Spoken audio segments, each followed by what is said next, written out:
secara daring bersamaan supaya kita di masa pandemi ini tidak kehilangan kontak di dua ruang yang berbeda. Karena seperti Umi tadi katakan, sudah hampir 2 tahun sastra bulan purnama itu online, menjauh dari komunitas, orang dekat tapi sebenarnya jauh. Nah ini ditandai dengan apa?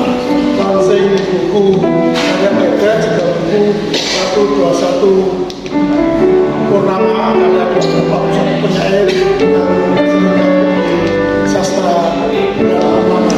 Buku Apokalipsa Kartanti merupakan kumpulan puisi yang ketiga yang diterbitkan dan diterbit Ribi di editor Ganda Bijak, dan cover master cover Andreas dan Lantap. Untuk buku ini memuat 99 yang ke-100 jilid berat. Jadi ada secara kebetulan, saya kira secara kebetulan aku nggak tahu kalau kamu ada berapa, jadi ketemunya 99. Dan puisi ini saya tulis dalam rentang cukup panjang dari 2013 hingga 2019 dengan tema juga beragam, karena semua itu saya tulis di sela-sela kesibukan sebagai seorang penjual pasir, namun tetap menjadi seorang penyair. Jadi saya terima kasih sekali kepada Umi Rumah Budaya yang telah memberikan tempat dan waktunya untuk launching.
Kok berbahasa ini ya?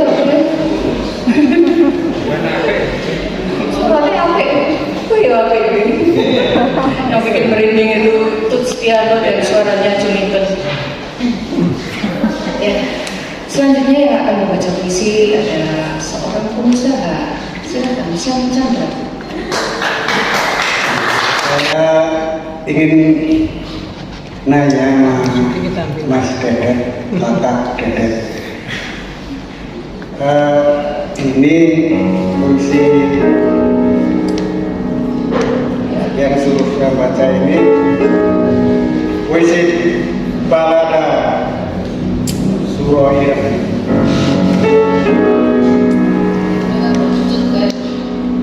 Ngarip kalipso ya, artinya tentang makanan aja. Ini balada atau balado? Mie ayam. Ayam. Dia datang dari pertapaan kurungan di kaki Gunung Merak, dataran miring bagian selatan. Artinya itu pasti Klaten, mana di Klaten gitu ya. Jadi saya bayangkan itu makanan ikan. Ia datang dari pertapaan gunung di kaki Gunung Merak, dataran miring bagian selatan. Tubuhnya tegak, bulunya mengkilat,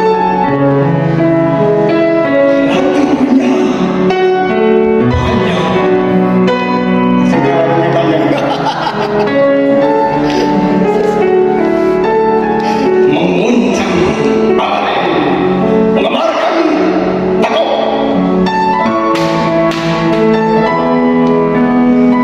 letakkan dedaunan.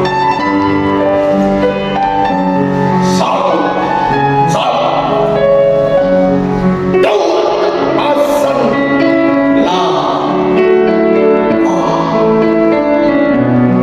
semboyongan,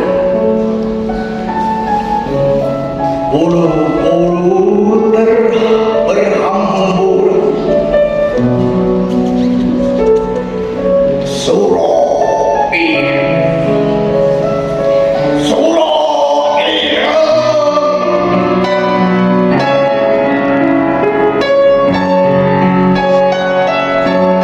Orang-orang datang memasuki pertarungan, memasuki kemenangan, memasuki kegagalan, dan masuk ke dalam pikiran. Waktu itu dan sekarang. Jadi sudah dia Suroir maksudnya. Suroir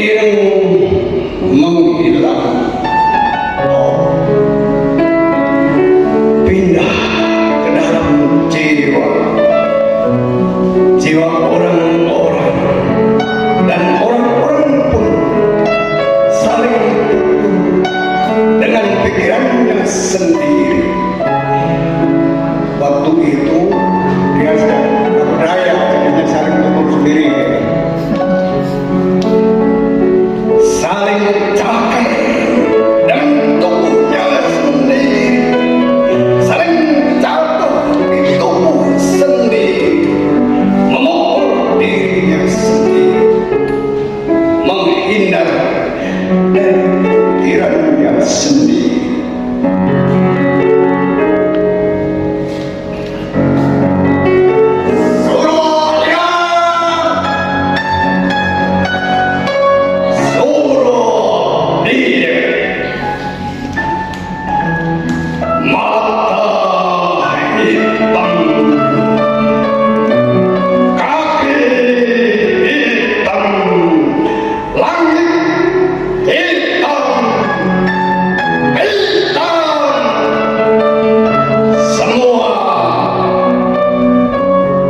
Segalanya hitam menendang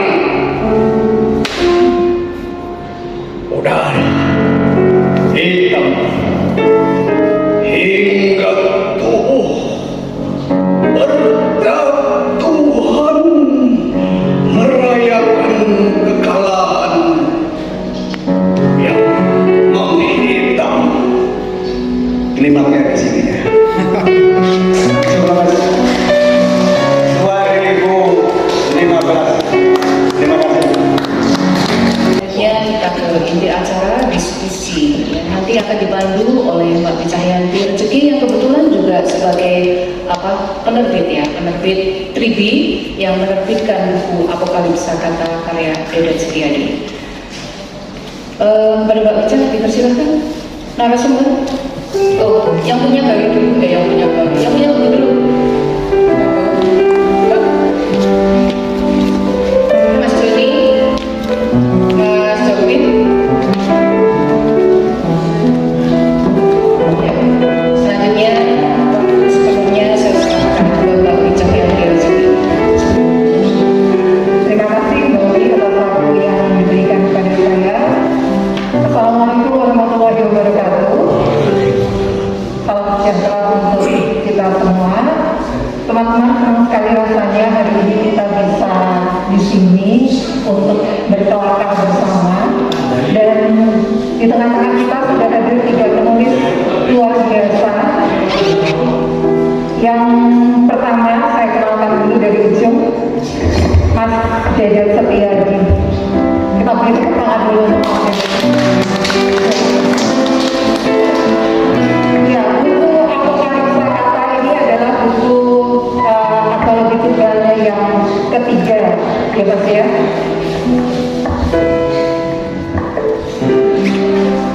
Dan alhamdulillah saya dipercaya sebagai penerbit, kurator, dan editor, dan sekarang ditodong untuk jadi moderator dadakan.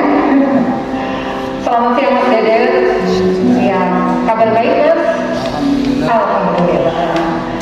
Yang kedua, Mas Joni Haryadinata, cerpenis kita, kemudian redaktor tulisan, kemudian pengusaha kopi,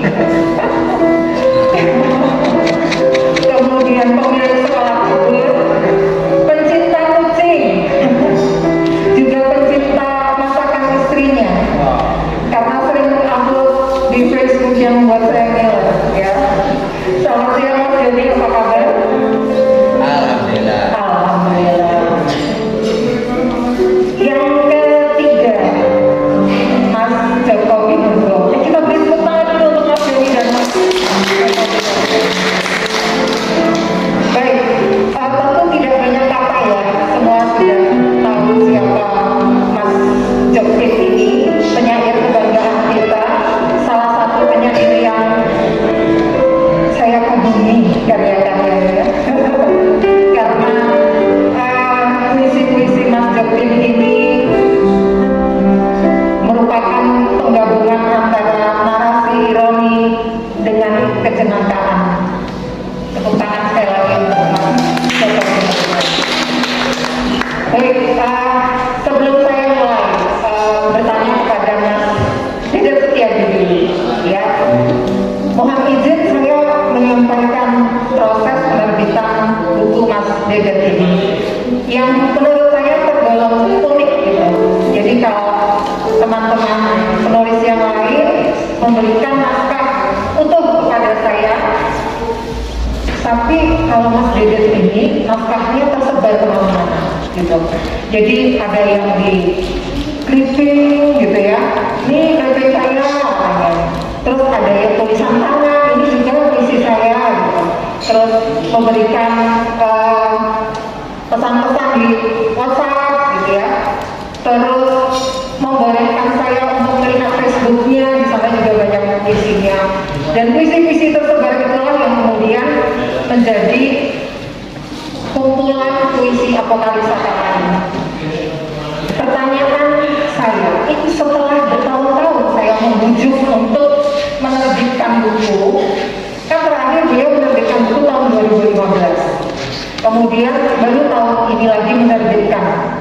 Setelah saya bujuk Mas Dedet, ayolah menerbitkan lagi, ayolah dimakan lagi puisi itu sehingga tidak tercecer kemana-mana. Mengapa Mas Dedet akhirnya mengiyakan bujukan saya?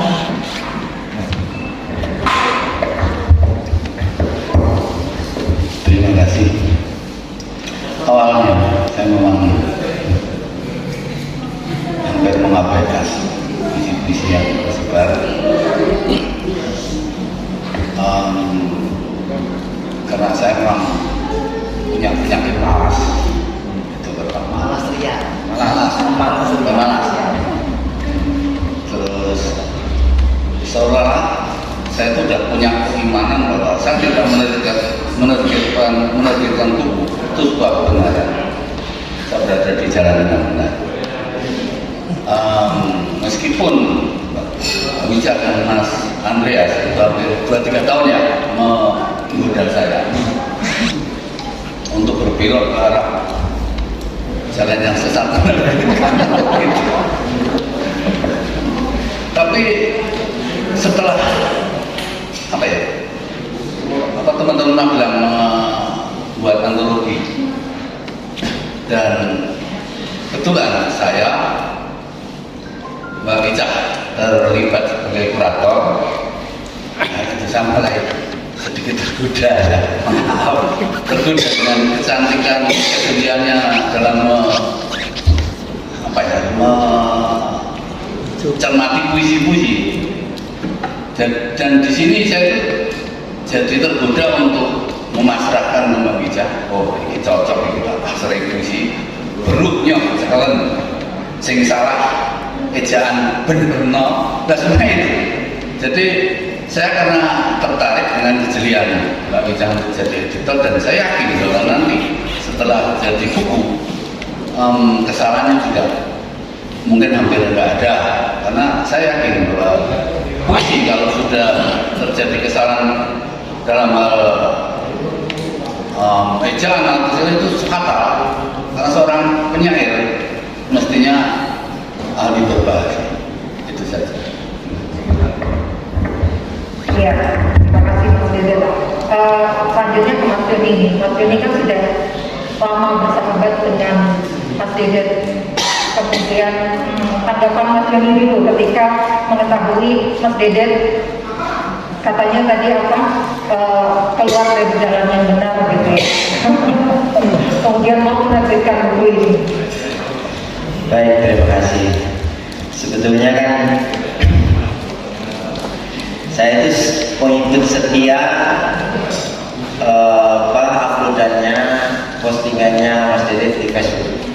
Kan kadang-kadang Mas Dedet kan memposting puisi-puisi pendek. Nah itu tentang kata. sepertinya kan selintas-selintas, hanya 3 kalimat, 4 kalimat. Tetapi orang ini nakal. Dari postingannya ya, artinya kan seorang penyair, kenapa seorang penyair yang baik itu selalu nakal? Coba lihat wajahnya Amdi, mesti nakal. Wajahnya Joko Nyulbo, mesti diam-diam tapi pikirannya nakal, terutama pikirannya. Jadi ucapan-ucapannya itu selalu ada logika yang menyimpang, itu ciri penyair. Meskipun dia lari ke pengusaha pasir, jadi meskipun dia jadi pemborong pasir, atau Sam Chandra meskipun lari ke ayam, pengusaha mie.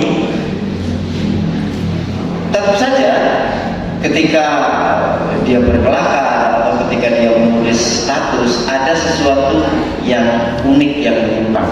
Nah, Mas Dedet kan kadang-kadang kalau dari kantor, kalau sudah agak jenuh dengan batunya banyak yang beruntung. Sampai gunung-gunung itu dipindahkan ke jalan raya.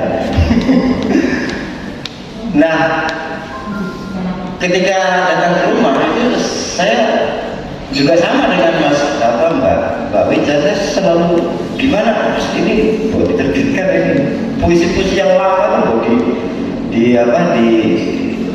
dilumpuhkan lagi, dikumpulkan lagi, serahkan pada seseorang untuk memilih biar jadi sesuatu. Saya juga selalu begitu. Bahkan terakhir ketika mau ke Tumpeng sana, saya sampai nutup Yopi itu kan, ada Yopi teman yang ada Yopi, kamu pokoknya kumpulkan yang di Facebook saja, itu bagus-bagus.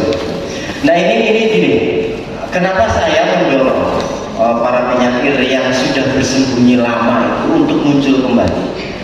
Karena saya gelisah. Akhir-akhir ini, mungkin Mas Joko juga nanti bisa kita perbincangkan. Akhir-akhir ini puisi itu ya banyak sekali yang menulis puisi, tetapi kebanyakan orang hanya main-main. Bayangkan ada puisi kok ini kan keren sekali, berbalas puisi, terutama di media sosial atau di Twitter. Jadi seseorang menulis puisi spontan, kemudian nanti beberapa detik atau beberapa menit kemudian datang balasannya. Puisi sudah menjadi semacam permainan yang hanya mengembangkan bunga-bunga bahasa. Jadi semakin rumit bahasanya, itu dianggap puisi. Pokoknya yang penting imajinasinya rumit, kemudian ada sedikit keindahan, aneh, gampang, susah dipahami, nah itu sudah dianggap puisi. Dan gejala semacam ini merebak, sehingga sangat sulit untuk menemukan puisi yang betul-betul ditulis memang puisi.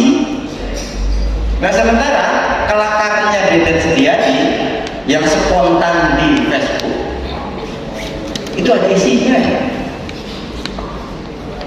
Jadi saya membayangkan ada krisis besar di dalam dunia perpuisian, di mana orang dengan gampang mengatasnamakan kata-kata yang indah sebagai puisi. Padahal puisi itu ada ruhnya, ada sesuatunya.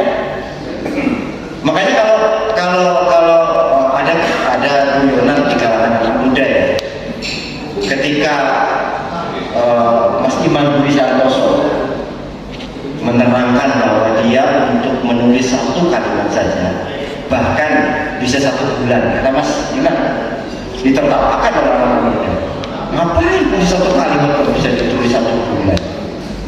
Oh itu kan orang Jawanya itu mana-mana. Nah ini yang membuat saya agak prihatin. Jadi tidak puisi hanya sejenis permainan, bunga-bunga bahasa saja yang tidak ada maknanya, tapi dituliskan. Makanya sampah-sampah puisi berserakan di mana-mana. Saya pengalaman menjadi redaktur majalah Sastra Horizon. Saya bekerja dengan Sutarji Kalsubahri. Saya tahu bagaimana dia memilih puisi. Itu bisa dia sampai 3 hari di kantor dengan setumpuk puisi dan tidak satupun yang dia menemukan puisi yang layak untuk dimuat. Itu saking banyaknya sampah puisi. Nah makanya ketika ada pendekar-pendekar yang sudah undur diri, tetapi dia memiliki sesuatu yang luar biasa, saya ingin bahwa dia muncul lagi dengan menunjukkan puisi yang betul puisi. Kira-kira itu dulu, nanti kita akan bicara dengan dengan agak seger lah, jangan serius-serius ya. Iya, siap. Oke, sekarang ke Mas Jopin dulu nih. Mas Jopin memaknai apokalipsa kata milik Mas Dedet ini bagaimana Mas Jopin? Apakah kalau melihat puisi-puisi Mas Dedet dahulu dengan puisi-puisi yang sekarang ada perbedaan atau punya nafas yang sama gitu? Silakan Mas Jopin. Ya, terima kasih. Jadi John memang kita tidak bisa bercanda dengan puisinya Dennis ini karena puisinya ini penuh kontemplasi, dan mungkin puisi yang mengandung kontemplasi itu sesuatu yang hilang di banyak puisi sekarang ini ya. Nah, saya kira buku ini terbit pada momen yang tepat, paling tidak menurut saya pribadi. Menjelang usia 60 saya membaca buku puisinya Dedet. Saya sejak Juli itu membaca dalam bentuk PDF-nya. Saya merasa buku ini buku renungan, buku rohani untuk orang-orang yang berusia 50 tahun ke atas. Saya belum Untuk lansia. Nanti akan saya jelaskan. Jadi setelah membaca buku ini, saya bertanya kepada diri sendiri, sebetulnya apa yang kamu cari dalam hidup ini? Sudah waktunya untuk sumairah, untuk tidak lagi terobsesi dengan hal-hal yang kamu cari, kamu buru kemana-mana. Salah satu ide paling unik, paling cemerlang dalam buku ini, yaitu bahwa pengembaraan kita, petualangan kita ini ternyata tidak linear, tetapi melingkar. Nah, ini yang unik. Itu terdapat dalam puisi yang berjudul Peta Umpet. Jadi saya ingin bacakan puisi ini karena puisi ini merupakan kunci untuk membuka rahasia makna dari keseluruhan buku ini. Bagi saya ini kunci.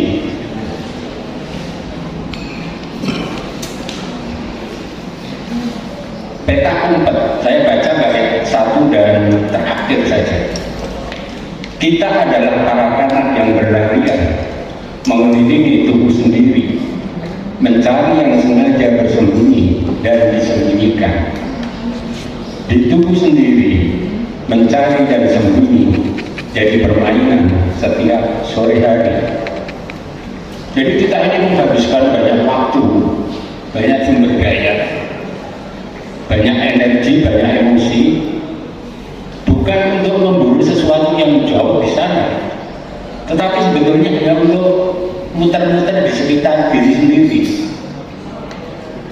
Saya belum menemukan ide semacam ini dalam puisi Indonesia paling tidak, bahwa pengembaraan kita ini tidak linear, tetapi melingkar.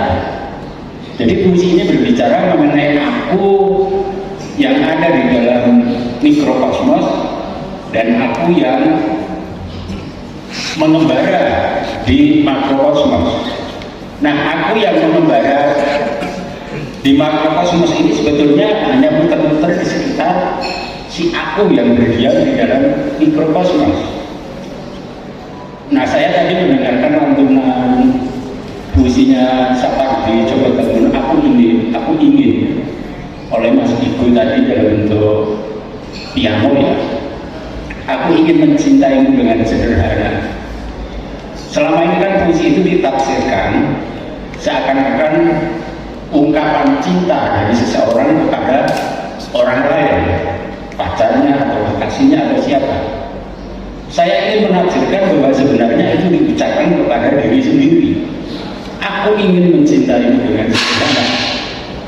Nah, kumpulan puisi Dedet ini muaranya kita diajak untuk mencintai diri sendiri dengan sederhana.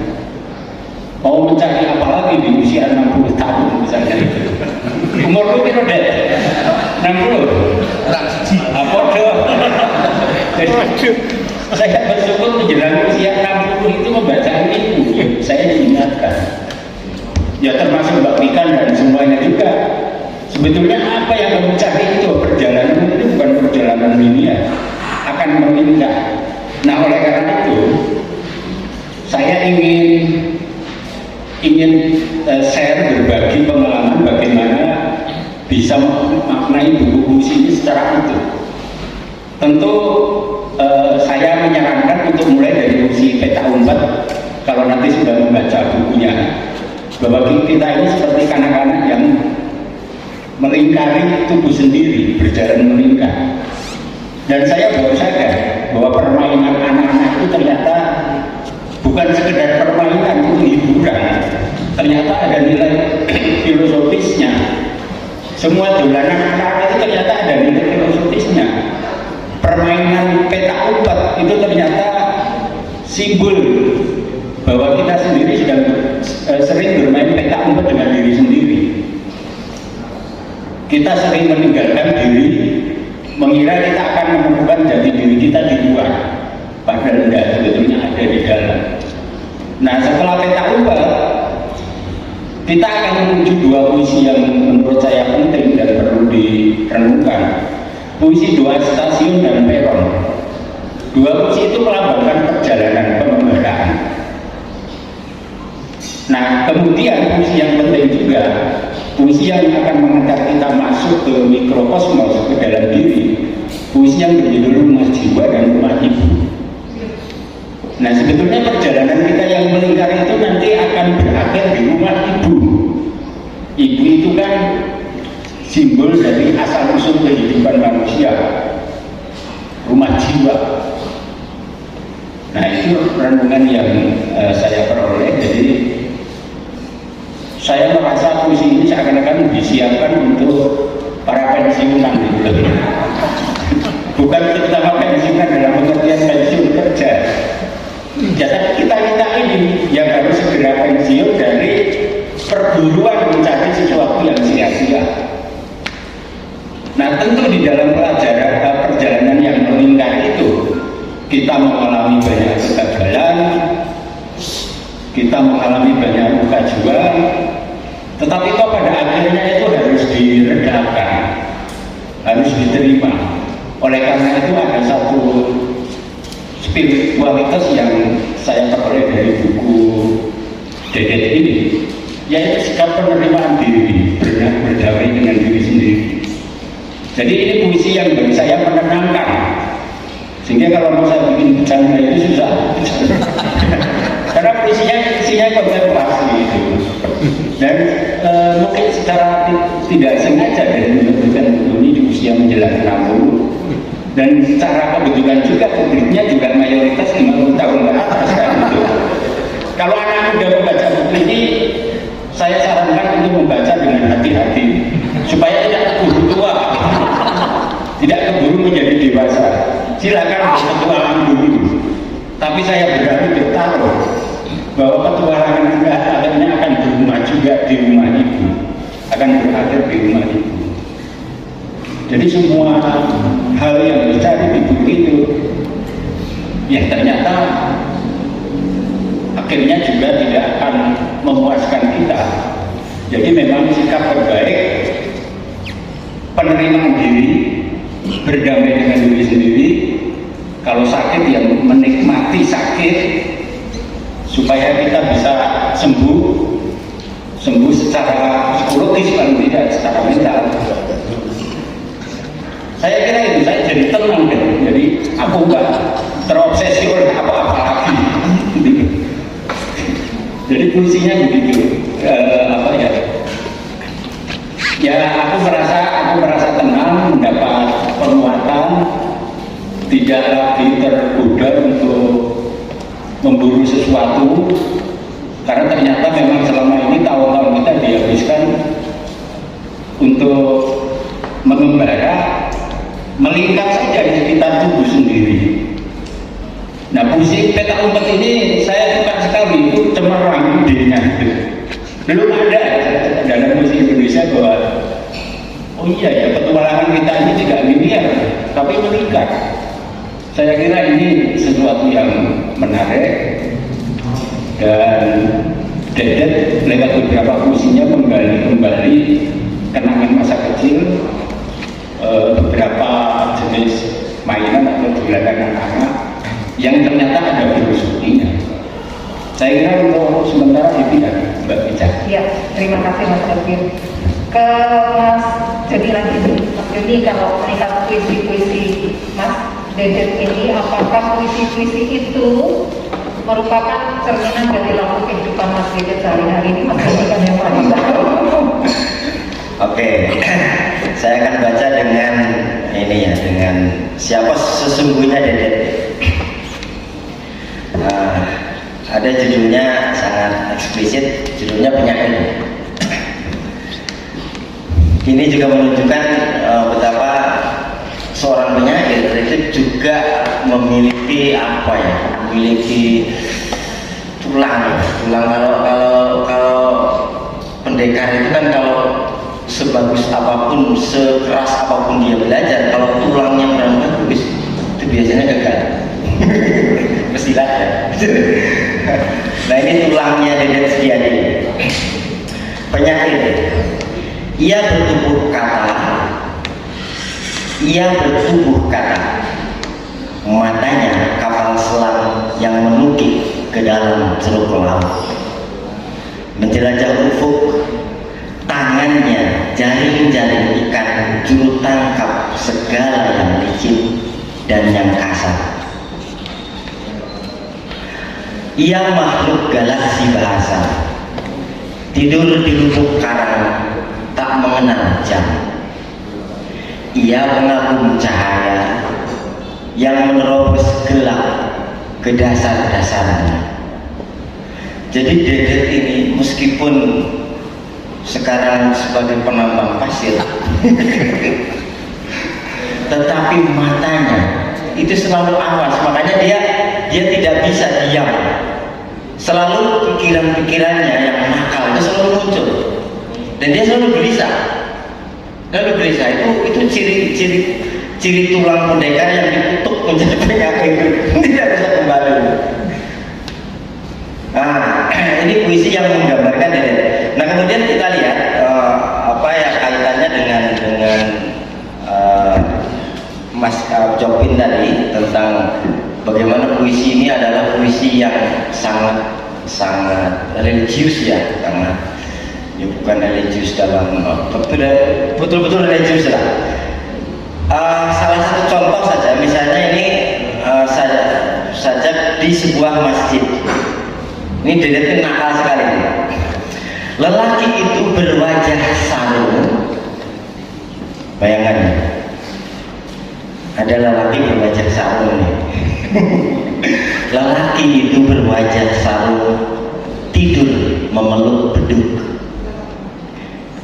Ini kalau bukan penyair ironi yang nakal, tidak akan lahir ungkapan seperti ini. Susah loh, ini ungkapannya sangat cerdas ini. Lelaki itu berwajah sarung, tidur memeluk beduk. Di keningnya ada sisa guguran bintang,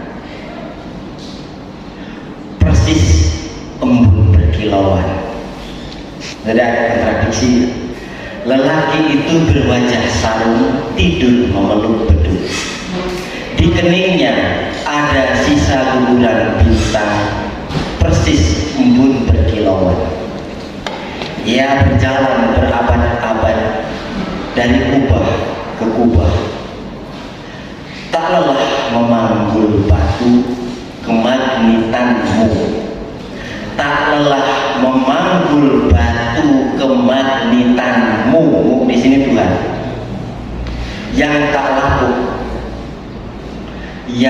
lapuk waktu. Ini puisi yang sangat religius ini. Tak kenapa kok bisa menemukan puisi yang sekental ini. Dan ini susah bagi orang yang tidak memahami hakikat hidup secara sempurna. Ini susah sekali menemukan ungkapan seperti ini. Nah, tetapi Dedet Setiadi juga dia karena dia setiap hari selalu ya bergaul dengan orang-orang yang kebanyakan orang yang beragam sifat. Dia gampang bergaul dengan siapa saja. Nah, juga ada puisi-puisi yang kenakalannya itu lebih ke sosial. Jadi di samping ke sana, dia ketika menulis puisi yang ke samping ke sosial itu juga daya ungkapnya, kenakalannya juga terasa sekali. Misalnya ini agak prosa ya, agak prosa. Misalnya puisi yang tragedi dari ladang. Matahari nangkring di pucuk daun pisang, dengan ringan ya.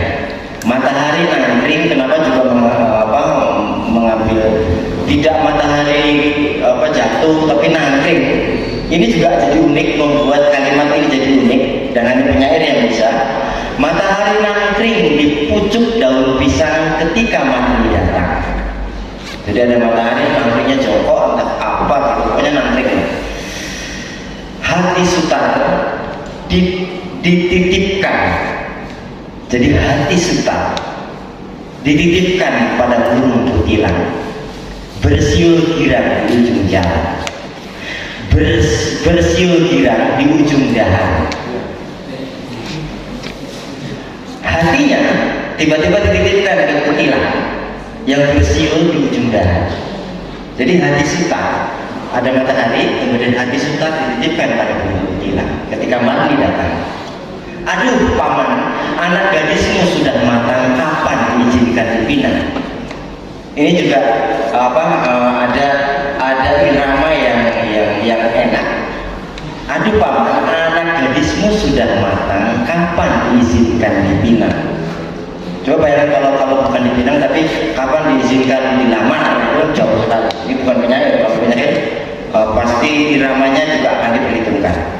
Aduh paman, anak gadismu sudah datang, sudah matang, kapan diizinkan dipinang?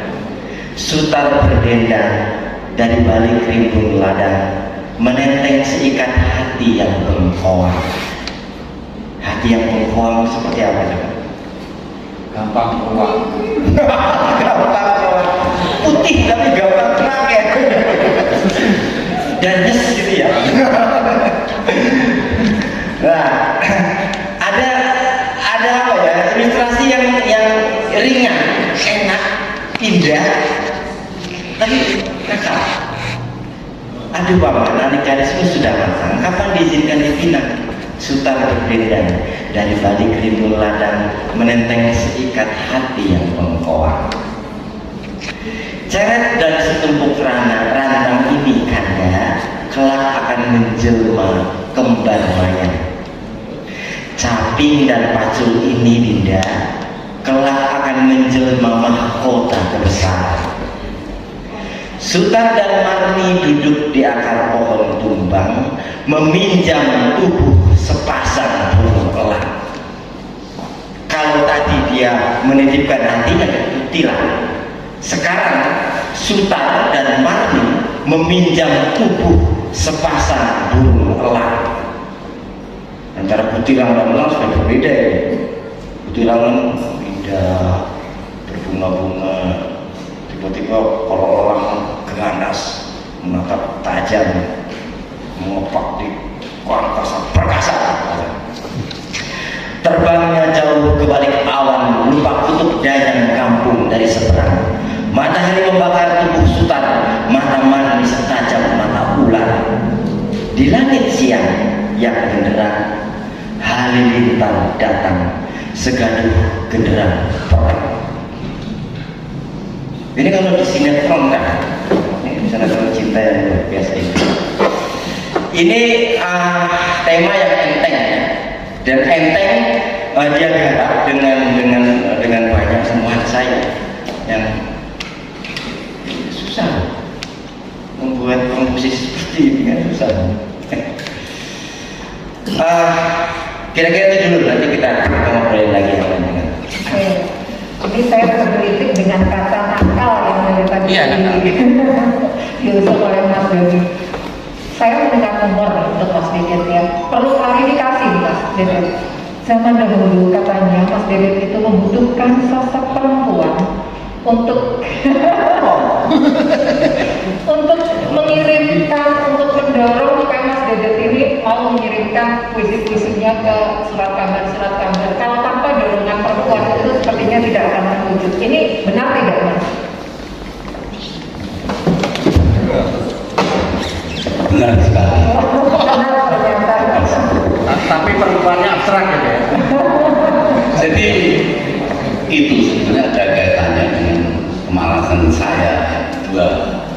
Mbak Wija. Jadi saya itu memang punya penyakit malas dan saya hanya menulis saja waktu itu. Namun perlu saya gambarkan bahasa menulis itu sebenarnya punya ketertarikan pada puisi sejak saya SMA. Dan itu juga salah satunya teman SMA saya bikin saya suka itu almarhum dari Astorondo, mungkin teman-teman itu teman satu kelas saya juga ada Jika Putra. Nah, setelah itu ketertarikan saya pada puisi mendorong saya untuk belajar atau kuliah di Solo yang di Fakultas Sastra NS ya, yang di sana saya ketemu beberapa teman sehingga saya lebih mendalami atau banyak berproses dengan mereka. Salah satunya ada Danu Rio, tapi nggak ada tangan. Itu teman diskusi kami waktu itu. Ada Johan Basri dan lain sebagainya. Juga Kreapur maksudnya. Kreapur itu penyair yang saya kagumi sejak saya SMA, dan saya waktu itu menganggap dia itu, saya beranggapan dia seorang penyair dari India karena namanya Pur, dan waktu itu bintang film yang terkenal itu Sasi Kapur. Nah, saya di sana ketemu Kreapur itu dan saya banyak belajar karena memang dia kakak kelas saya. Sering dia itu nanya ke saya, mana puisi gini, saya lihat durung puisi. Kamu masih menulis sesuatu yang sangat biasa. Kalau ingin jadi penyair harus aneh, harus nakal, gitu. Seperti yang dikatakan Mas Joni. Bahkan dia sempat bilang ke saya, kalau kamu masih menulis bahwa bulan itu berwarna jingga, kamu belum jadi penyair. Kamu nggak bakalan jadi penyair. Kalau ingin jadi penyair harus bisa menulis bahwa bulan itu berwarna ungu, bulan itu berwarna lorek-lorek. Artinya kita itu untuk menulis dalam puisi itu jangan hanya sekedar semacam potret, tapi sudah kita olah dengan subjektivitas kita, sudah kita olah dengan sudut pandang kita, dengan mungkin dipengaruhi oleh latar budaya juga ya. Itu saya kira kita ketika berhadapan dengan satu persoalan atau satu kejadian itu kita merespon itu antara orang yang satu dengan yang lain itu pasti berbeda. Itu mungkin berkaitan dengan atau dipengaruhi oleh latar budaya. Saya dengan Mas Joni misalnya yang lahir dari tradisi dan adat yang beda, ketika melihat kejadian tertentu kita akan beda pandangan seperti itu. Nah ketika saya bertugas di titik itu tadi saya menulis, teman-teman pada mengirim tulisan ke media, itu ada adik kelas saya, kebetulan perempuan ya. Kebetulan perempuan waktu itu, mbok dikirim, mbok apa? Aku rasa. Dia ketik dan dia kirim.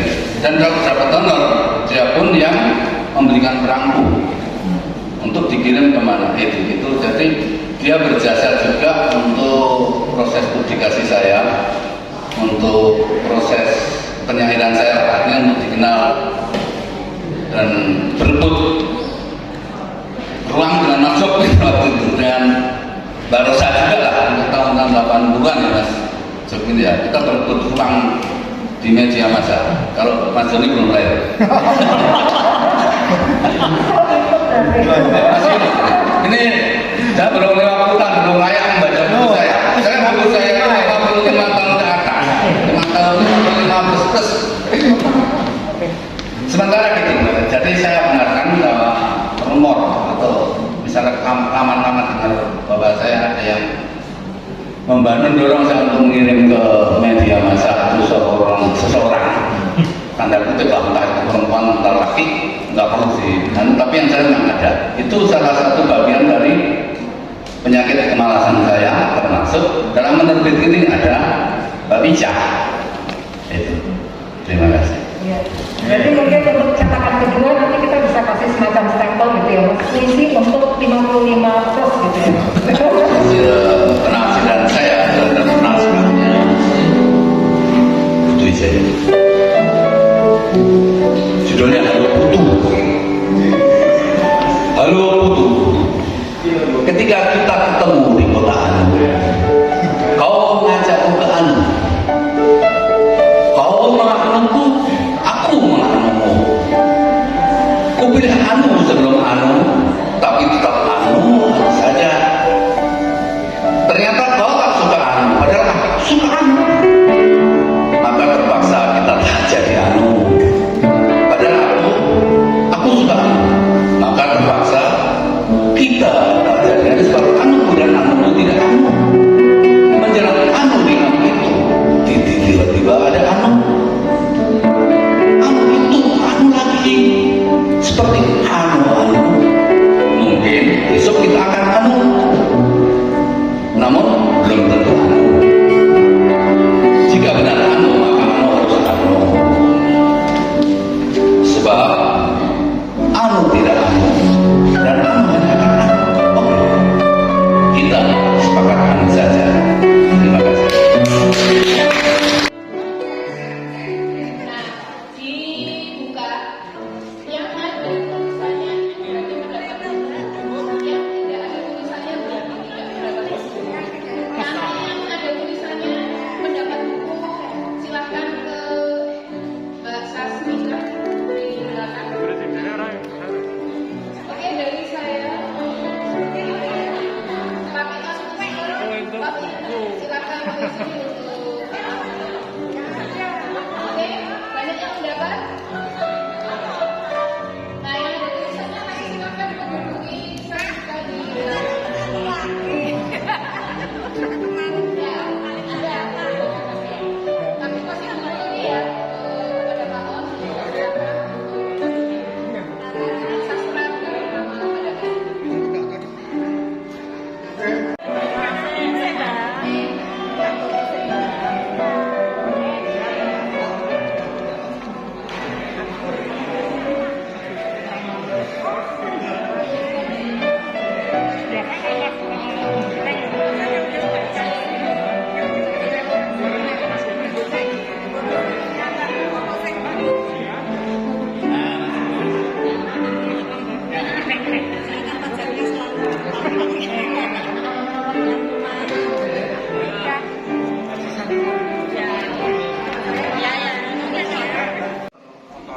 terkotori dengan emosi kita, dengan perasaan kita dan sebagainya yang di situ menjadikan kejadian itu mungkin bisa lebih dramatis, mungkin bisa biasa saja. Saya sering lihat kok itu kejadian seperti itu misalnya. Akhirnya aja, oh tadi cuma terjadi kecelakaan antara truk dan motor dan mati. Aduh.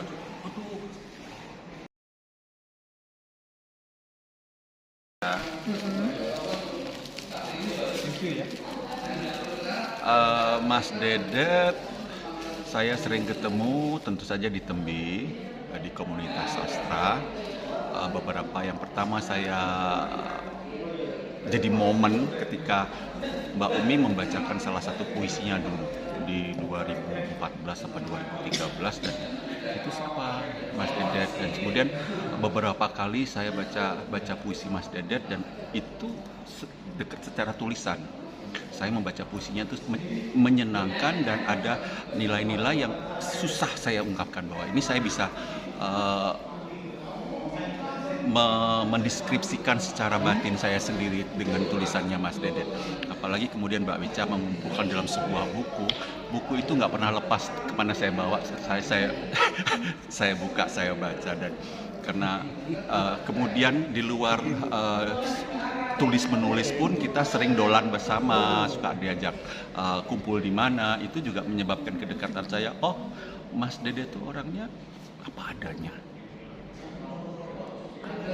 ya begitu itulah gitu loh. Jadi tidak perlu banyak dengan embel-embel background apa nggak ada di cara gayanya Mas Dedet. Jadi menyenangkan. Jadi kalau kalian kita telepon-telepon berdiskusi apa aja, Mas Dede itu orangnya yang tidak ingin ruwet.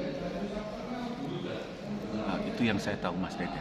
Dan menarik, jadi kita punya kesempatan kapanpun kalau ada itu bisa ketemu, ya kita ketemu. Gitu. Ya, kita mancing, kita makan sate atau tongseng atau di mana. Itu yang menarik buat saya buat tentang Mas Dede. Selain juga tulisan-tulisannya yang kadang-kadang nggak habis pikir, Mas Dede kok bisa mengambil poin-poin di mana kita berpikir bahwa oh iya ya, kok ini tidak pernah diungkapkan gitu loh, seperti petak umpet. Saya rasa itu benar, seperti itulah yang kadang-kadang saya rasakan ketika membaca karya-karyanya Mas Dede. Begitu, Mbak. Saya kenal sama Dedet itu dulu sering ngajak ketemu, tapi sama-sama sombong karena pribadinya sebenarnya sama, banyak diem, aku juga banyak diem. Jadi kalau belum kenal ya nggak pernah ngomong-ngomong, tapi akhirnya sering ketemu juga ngobrol, bisa asik, artinya kemana-mana saya juga sering diajak kemana-mana juga, baik itu makan atau ngobrol-ngobrol, secara ngobrol kemana aja kalau kadang sepi nggak kerja, itu aja. Tentang puisi-puisinya Dedet bagus, dia juga cermin dari dirinya sendiri. Juga saya melihat puisi sebagai napas dia juga seperti itu. Artinya membawa problem yang namanya napas itu seperti apa, artinya masuk dalam kehidupannya sendiri. Kalau sedang dia cari pasir ya itulah Dedet. Tapi ketika menjelma menjadi seorang penyair, dia menjadi pribadi yang cerdas dan luar biasa. Itu pada dasarnya Dedet nggak banyak bicara, nggak banyak ngomong, tapi dia juga apa yang katakan Johnny tadi, artinya memang kenakalan-kenakalan seperti itu rata-rata memang dimiliki para penyair atau para penulis. Itu biasanya seperti itu, kebanyakan rata-rata pasti kayak gitu, kenakalan yang imajinatif, yang unik, katakan orang mungkin unik, atau bahasa-bahasa yang kemarin karena yang teman-teman katakan itu tersesat, artinya bahasa yang di luar dari pedoman benar tadi ya, seperti yang Pak Ica katakan, terlepas dari bahasa yang benar atau apa. Artinya dia mengambil posisi pada yang tersesat itu tadi. Tapi kalau saya juga bukannya benar atau nggak benar, tapi sebenarnya pada posisi yang nggak benar, dianggap tidak benar. Karena tidak benar itu sendiri sehingga orang bukannya tersesat sebenarnya, tapi sebenarnya juga tidak benar itu karena dianggap orang tidak benar.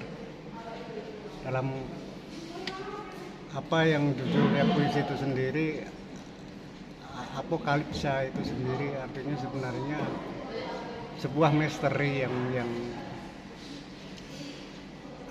yang disembunyikan, yang diungkap, bagaimana rahasia pribadi atau rahasia pada misteri-misteri kehidupan itu sendiri yang diungkap dalam puisi-puisi Dedet, seperti berarti diri manusia itu sendiri yang ditulis dalam